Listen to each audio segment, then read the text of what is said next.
Les voy a hablar rápidamente sobre la inmunosupresión en los pacientes con trasplante pediátrico, los principios básicos de la biodisponibilidad, cuáles son los medicamentos que utilizamos en trasplante, un poquito de la farmacogenética y del uso de genéricos. Los cambios que hemos tenido en la inmunosupresión, los nuevos medicamentos, han logrado mejores desenlaces en trasplante. Si bien en las primeras etapas, por ejemplo, del registro de Naprotex, que empezó a registrar a los pacientes del 87 al 95, había una gran diferencia entre que son las líneas 87 de donante vivo es la línea sólida azul y de donante fallecido es la línea punteada. Entonces podemos ver que las líneas están muy separadas. Y ya en las nuevas etapas, después sobre todo la introducción del tacrolimus, se ha disminuido este gap entre donante vivo y donante fallecido, pero siempre al donante vivo le va mejor. Y en relación a las tasas de rechazo, también con las nuevas terapias inmunosupresoras, la introducción de los inhibidores de calcineurina, las tasas de rechazo son menores al 10% en el primer año post-trasplante, cuando antes la mitad de los pacientes presentaban algún tipo de rechazo. Entonces, la combinación de inmunosupresores que más se utiliza es la prednisona con tacrolimus y micofenolato. Esto ha ido cambiando, antes utilizábamos mucho ciclosporina y azatioprina, pero ahorita les voy a mostrar algunos de los efectos y por qué se fue cambiando. ¿Cuáles son los determinantes de la dosis respuesta? Uno está lo que nosotros prescribimos al paciente, otro lo que realmente toma el paciente, y aquí es muy importante la adherencia terapéutica y la formulación que estemos utilizando, que nosotros, por ejemplo, hemos visto que hay algunos fármacos que tardan más en disolverse, entonces tardan más en absorberse también.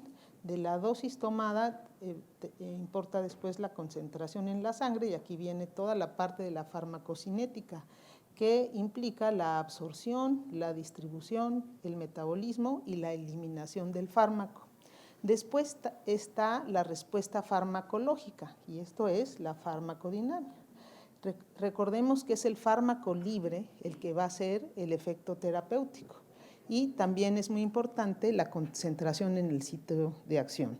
Y la respuesta farmacológica puede ser la terapéutica, pero también puede ser la toxicidad y los eventos adversos.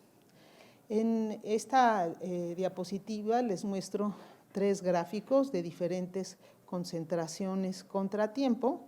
Entonces tenemos un medicamento que se administra, hace un pico de absorción, pico máximo, y ya luego se elimina. Y llamamos la ventana terapéutica, viendo esta concentración contra tiempo, tenemos una concentración mínima efectiva y una máxima tolerada. La curva B estaría en la ventana terapéutica. La curva A, donde hace un pico muy rápido y alto que sobrepasa la concentración máxima tolerada, es cuando hay una falla terapéutica, y muchas veces cuando la Cmax es muy alta es cuando, por ejemplo, hay nefrotoxicidad en el caso de los inhibidores de calcineurina. Y tenemos los que están por debajo de la concentración mínima efectiva, fármacos que no alcanzan la ventana terapéutica. Entonces, en este caso, por ejemplo, si hablamos de pacientes con trasplante renal, podríamos estar hablando de riesgo de rechazo. En esta otra imagen les muestro 3 curvas diferentes que tienen la misma área bajo la curva de concentración plasmática contra tiempo. O sea, si hacemos el cálculo del área bajo la curva, tienen lo mismo. Y lo que está distinguiendo aquí a estas 3 curvas es el tiempo de absorción. Y yo creo que se puede explicar más fácilmente con el efecto de un tequila. Es muy diferente echarse un tequilita chiquiteándolo ahí que tomárselo en moped o en shot hasta el fondo, y entonces ahí al segundo tequila, pues sí, pueden estar bailando sobre la mesa, ¿no? Los niños sabemos que existen cambios en la biodisponibilidad de los medicamentos que se dan por el crecimiento. Entonces sabemos, por ejemplo, que hay grandes cambios en la función renal, que más o menos ya a los 3 años van a tener la función renal del adulto. El patrón de las enzimas que expresan, independientemente de la parte genética, qué enzimas van a metabolizar, y el tipo de metabolitos va cambiando con la edad. Sabemos que los niños pequeños expresan mucho más CYP3A7 y a medida que van creciendo van expresando CYP3A4 y CYP3A5. Y esto es importante porque muchos de los estudios que se hacen en Pharma antes de que los medicamentos salgan al mercado, pues se hacen en adultos, primero en voluntarios sanos, luego en adultos enfermos, y algunos tienen información en niños y muy poca información sobre el asunto de los metabolitos. Hablando ya de inmunosupresión, nosotros tenemos la inmunosupresión que se da como inducción al momento del trasplante, y tenemos medicamentos que van a depletar o no los linfocitos. Nosotros en nuestro país utilizamos mucho este anti-IL-25, que es el basilixumab. Desgraciadamente sacaron el daclizumab, que era el humanizado del mercado. Y en la terapia de mantenimiento, pues se utilizan, ya les mencioné, los esteroides. Como antimetabolito, el preferido es el mofetilmicofenolato y luego el tacrolimus, ¿no? Y luego hay otros también medicamentos en el mercado, pero que son, con el sirolimus no nos fue bien y el belatacept es muy caro. Hablando de la terapia de inducción, generalmente nosotros usamos el basiliximab. Es un anticuerpo que es quimérico, o sea, tiene 75% es humano y 25% murino, y la vida media es de 7 días, entonces va a inhibir esta activación del linfocito T mediada por interleucina 2. El Dacli fue el que eliminaron del mercado. En relación a los esteroides, pues nosotros los utilizamos desde el primer día del trasplante. Generalmente proporcionamos 3 bolos de metilprednisolona a 10 miligramos por kilo dosis, y en el seguimiento se da la terapia de mantenimiento con prednisona, que se disminuye la dosis rápidamente.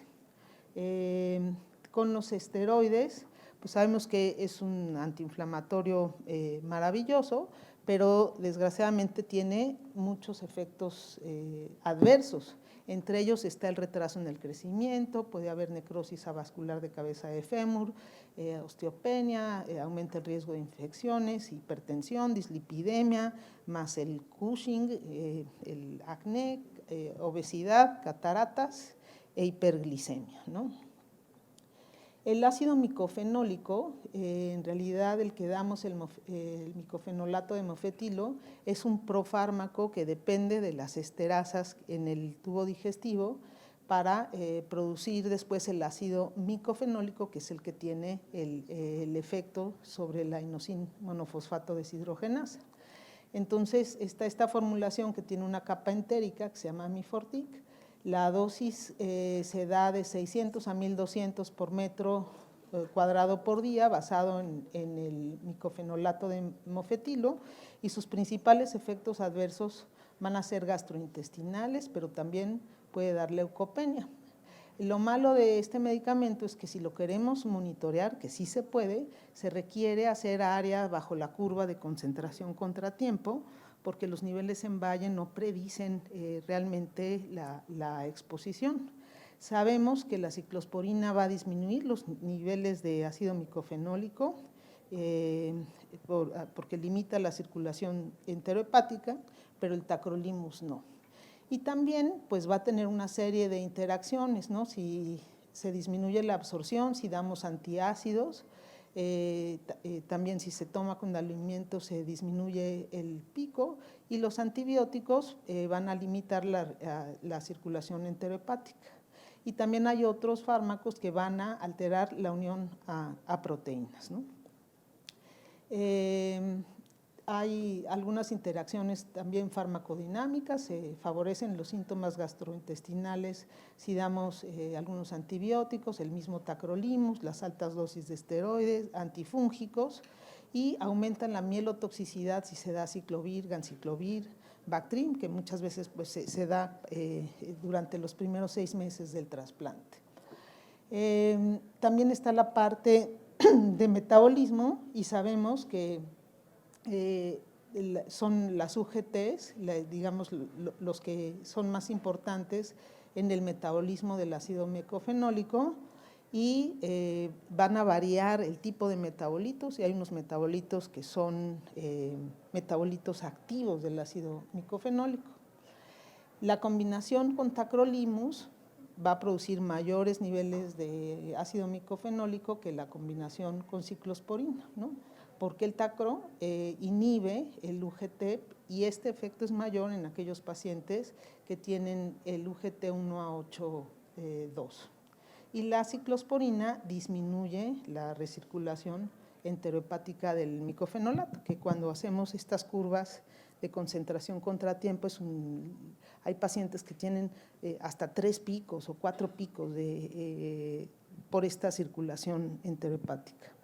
Este es un trabajo que hicimos para ver si la eficacia y seguridad de convertir a un paciente de estas fórmulas de micofenolato de mofetilo a la de capa entérica.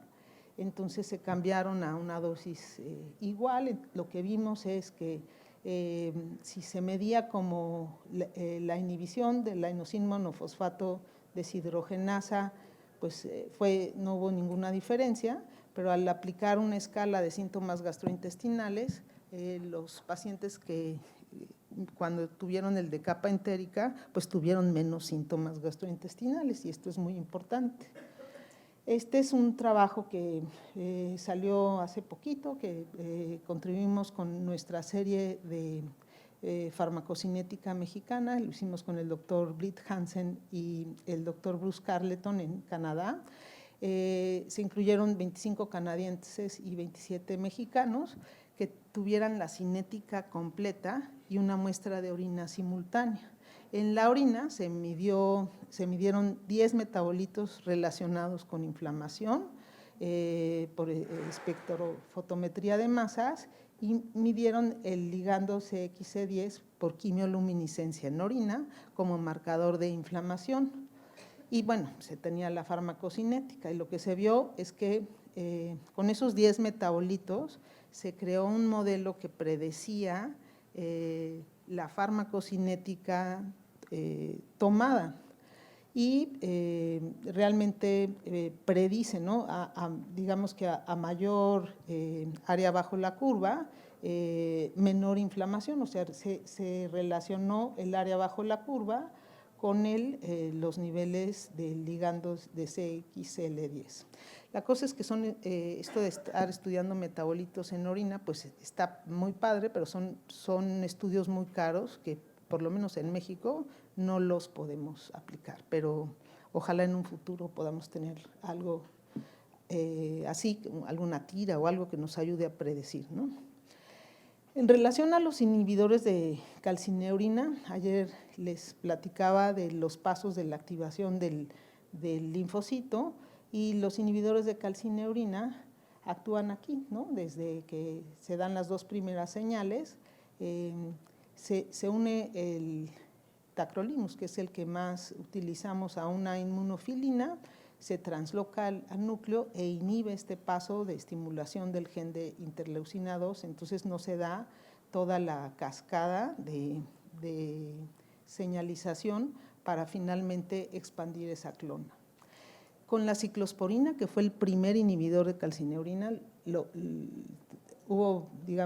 fue muy buena, pero los niños se ponían peludos. Tuvimos niños que les aullaban en la primaria porque les sale muchísimo pelo, y además hacen algunos hipertrofia gingival y pueden tener hipertensión, hipertrofia gingival, hiperlipidemia. Hay que vigilar los niveles terapéuticos. Los niños pequeños requieren mayor dosis que los adolescentes. En relación al tacrolimus, La dosis inicial se da a 0.10 miligramos por kilo y se va ajustando según el tiempo post-trasplante. También tiene efectos adversos, también es nefrotóxico, da hiperglicemia, hipertensión, hipercalemia y tiene interacciones con otros medicamentos, ¿no? Por ejemplo, con esteroides, con el alcohol, con las tiazidas y con beta bloqueadores, aumenta la hiperlipidemia. La hiperplasia gingival se ve mucho en relación a las ciclosporinas si se utilizan bloqueadores de canales de calcio. Y también hay un aumento en la toxicidad gastrointestinal del micofenolato, si se da, bueno, pero es la combinación que utilizamos de tacrolimus es mayor que con ciclosporina. Sabemos que para tacrolimus es importante el genotipo de CYP3A5. Este es un estudio publicado pues ya desde 2008. El CYP3A5, la variante 3, tiene un codón de paro prematuro que hace que no se exprese la proteína.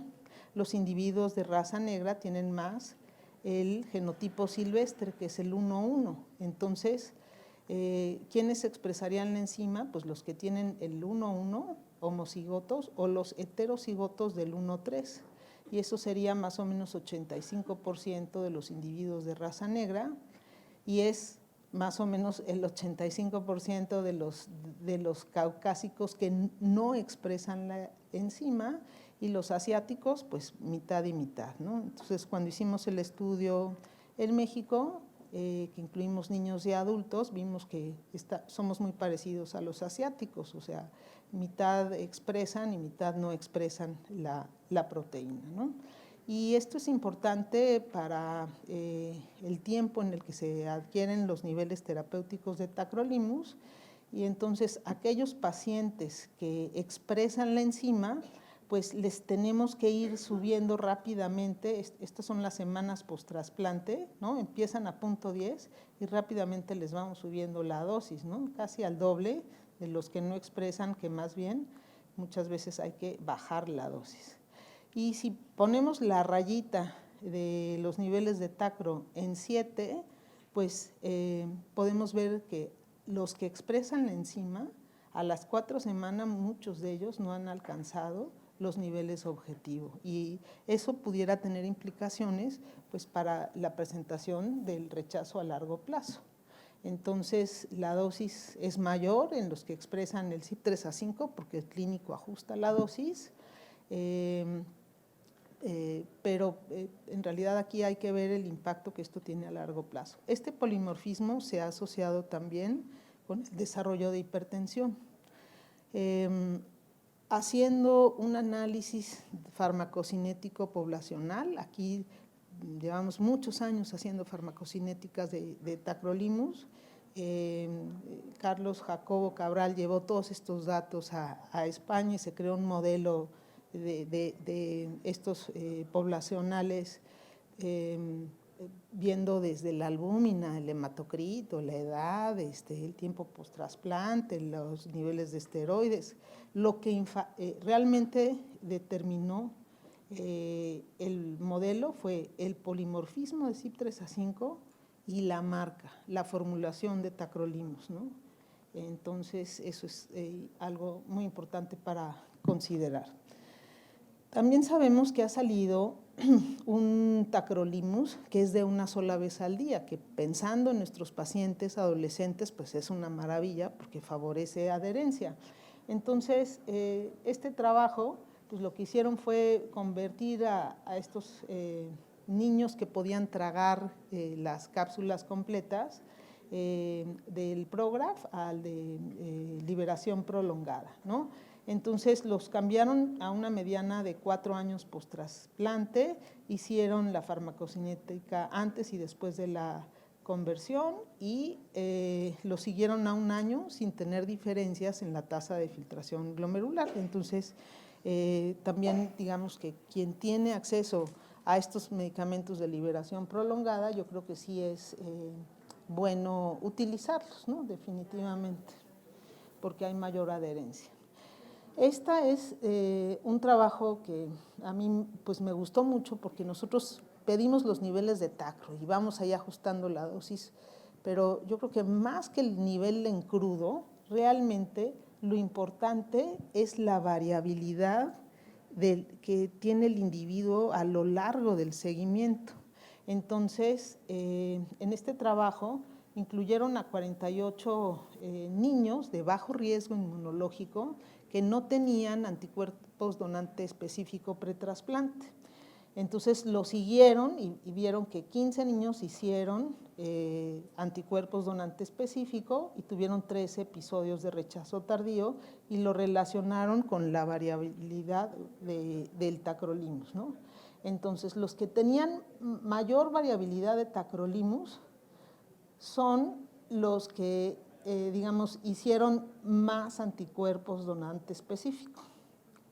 Y esto es esta variabilidad relacionada con el tiempo libre de rechazo identificado por biopsia renal. Entonces, esa variabilidad la tenemos que cuidar en nuestros pacientes. Por último, les voy a hablar un poquito de los genéricos, porque en nuestros países pues, nos vemos obligados a utilizar los genéricos porque reducen hasta en 80% el costo de los medicamentos, tienen el mismo ingrediente activo y deben de ser idénticos en dosis y vía de administración.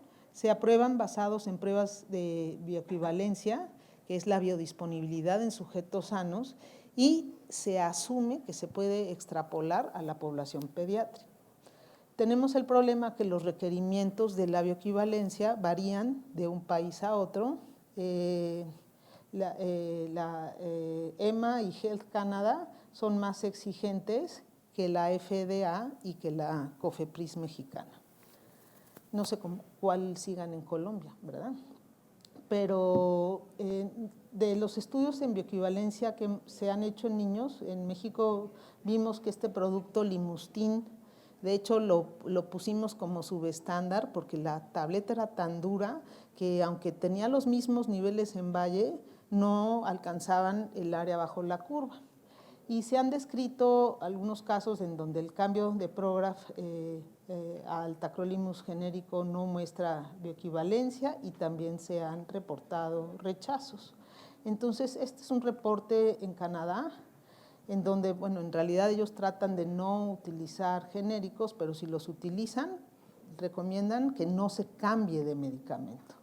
En STALIC, que es la Sociedad de Trasplantes Latinoamericana, se hizo este consenso del documento de Aguascalientes y ahí se puso que no es recomendable la intercambiabilidad entre inmunosupresores innovadores y genéricos. Es decir, si un paciente empieza con un genérico, debería de recibir ese mismo genérico, malo o bueno, pero ya conocido, toda la vida del injerto. Y también en este trabajo que hicimos junto con el doctor Filler y el doctor Castañeda del Grupo de Canadá, se hizo una revisión de toda la evidencia en la literatura y tanto en tacrolimus como en micofenolato, pues digamos que debemos de minimizar el riesgo de que un paciente esté subinmunosuprimido, ¿no? Porque entonces es cuando vienen los rechazos. Es importante no cambiar la formulación. En el caso de tacrolimus, la evidencia de micofenolato, la evidencia no es tan sólida porque las áreas bajo la curva parecen ser similares, pero los efectos gastrointestinales sí son diferentes. Lo importante pues, es hacer la vigilancia farmacológica. Entonces, los pacientes con trasplante deben de recibir medicamentos que han demostrado su eficacia y seguridad y recordar que lo van a tomar toda la vida del injerto. Y muchas veces pierden el injerto y todavía tienen una dosis chiquita porque nadie les va a ir a quitar el riñón antes de recibir otro, entonces se quedan con una dosis chiquita de inmunosupresores. Los pacientes deben de permanecer con la misma marca mientras funcione el injerto. No tenemos formulaciones líquidas de tacrolimus. Los pacientes pueden cambiar de forma segura a la formulación prolongada de tacro y los niños que tienen mayor variabilidad en los niveles de tacrolimus tienen mayor riesgo de desarrollar anticuerpos donador específico y rechazos tardíos, que es la principal causa de pérdida de injertos. Los vuelvo a invitar al Congreso de Puerto Rico, se acerca el 31,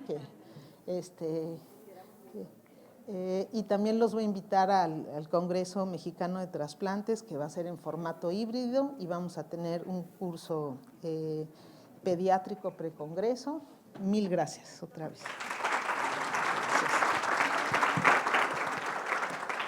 Gracias.